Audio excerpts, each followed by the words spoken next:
హంస పాలను నీళ్లను వేడి చేయగలదు అని చెప్తూ ఉంటారు. ఇలా వేరు చేయగా ఎవరైనా చూసారా? ఇందులో ఉన్నటువంటి అంతరార్థం ఏంటి? అవునమ్మా. దిబ్బలు వెట్టుచు తేలినది దివో ఉబ్బు నీటిపై ఒక హంస. తాళపాక అన్నమాచార్యులు వారు రాసినటువంటి కీర్తన. దిబ్బలు వెట్టుచు తేలినది దివో ఉబ్బు నీటిపై ఒక హంస. హంస అంటే ఇక్కడ భగవానుడు అని అర్థం. హంస పక్షి అని కాదు ఇక్కడ. చక్కగా ఆ ప్రళయకాలంలో అంతటా నీళ్లు ఉన్నటువంటి సమయంలో ఆ తేలుతూ ఉన్నది ఒక హంస. శ్రీకృష్ణుడు అనేటువంటి ఒక హంస ఆ నీటి మీద ఆ మర్రి ఆకులో తేలుతోంది అని చెప్పి అన్నమాచార్యులు వారు చెప్పారు. కాబట్టి హంస అంటే ఒక పక్షి అనేది ఒక ప్రతీకాత్మకం.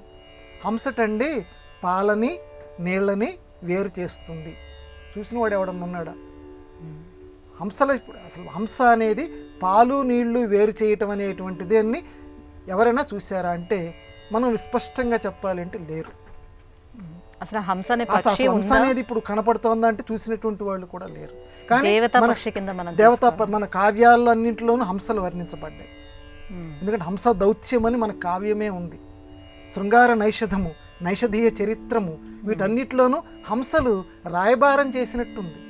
హంసలు మానవ భాష మాట్లాడినట్టుంది. హంస దాదాపుగా చాలా కావ్యాల్లోనూ చాలా పురాణ గ్రంథాల్లోనూ హంస మనకు కనపడుతుంది.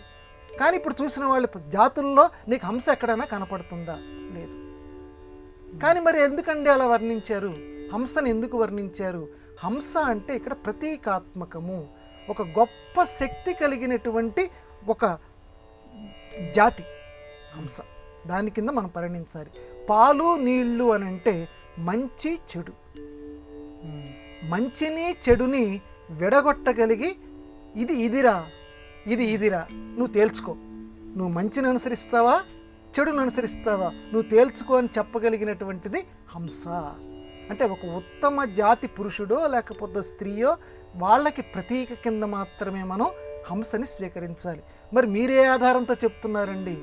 మొట్టమొదటి మీకు మనవి చేశాను, తాళ్ళపాక అన్నమాచార్యుల వారికి దిబ్బలు వెట్టుచు తేలినది దివో ఉబ్బు నీటిపై ఒక హంస. హంసని ఒక పరమ పురుషుడితోటి ఇక్కడ తేల్చాడు. కాబట్టి హంస అనేది ఉత్తమ జాతికి చెందినటువంటి ఆ దైవ లక్షణాలతో ఉన్నటువంటి వాడు కావచ్చు, మానవ లక్షణాల్లో ఉత్తమత్వం కలిగిన వాడు కావచ్చు. కాబట్టి మంచి చెడుని వేరు చేస్తుంది. ఆ రకమైన తత్వం కలిగిన వాళ్ళు పరమహంసలు. రామకృష్ణ పరమహంస. కాబట్టి హంస పదం అక్కడ వాడారు. కాబట్టి శ్రేష్టత్వానికి ప్రత్యేక హంస.